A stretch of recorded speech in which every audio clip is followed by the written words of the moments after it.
This is Greg Strange, and I'm here at the Institute of Directors in Pall Mall. We're here at the International Insight for Business China and Hong Kong conference at the IoD. With me is Will Hutton. He's a China commentator. He's author also of the Writing on the Wall, China and the West in the 21st Century. It's a big country. It's a whopping great country. 22% of the world's population or something like that. And it's an economy that's growing like wildfire. Should we be worried about that, just the sheer size of it and the sheer size of the growth? Every time you think about China, you have to hold in mind two things. Firstly, it's huge, as you've just said, but also that it's very poor. I mean, the average per capita incomes in China are still astonishingly low. There's still nearly 800 million peasants who are living in dire poverty at the end of some dirt track with a couple of hens and a pig, and that's the condition for many Chinese. Side by that, you've got astonishing growth in the cities and astonishing growth of exports, largely driven by foreign direct investors, it has to be said. So China is a bit of a curate's egg. You know, it's poor, it's dysfunctional, it's got big economic challenges. At the same time, because it's 1/5 of the world's population, and it's growing, it's an elephant in the room. So it's both poor and important at the same time. Is it stable? We all remember Tiananmen Square, and there were other protests equally big all around China at the same time. So when things do go wrong, the populace is pretty well versed these days in dissent, if you like. One just has the worry that it's a very, very big machine to control. It's a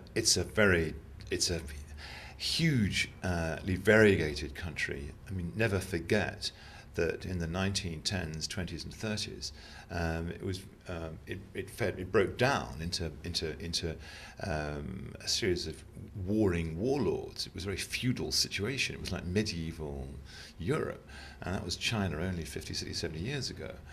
So there's always that. You've got huge tensions between the peasants and the town. You've got huge tensions within towns between migrant workers who have no rights and the workers who were born in town who have the rights. You've got inequality.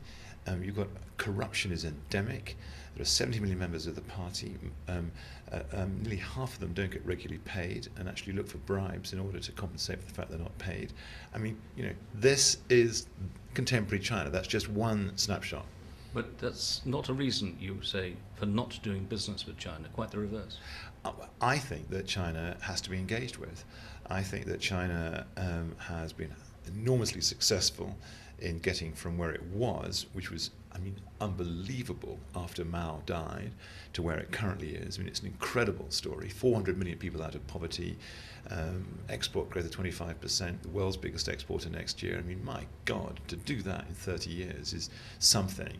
It's been masterminded, this change, by some very, very able technocrats and economists and officials.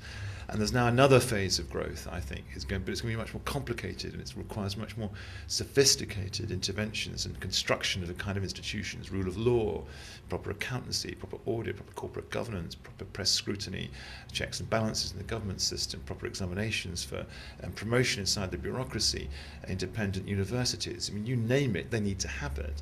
And actually, in those things, the British have lots of assets. That's where we have lots of strengths. And we also have our relationship with Hong Kong.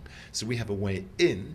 We have the institutions that they want, and that's actually what they're going to have to do in the next phase of growth. We are very, very well placed, and we must engage with China with our eyes open, rather than actually saying that it is an economic tsunami about to sweep us all away. It is, as I've said, a country with 1.3 billion very poor people in it, but they are getting richer. That makes it economically very substantial. It's going to grow more substantial in future, but don't be frightened of it. Engage with it and understand its problems and debates.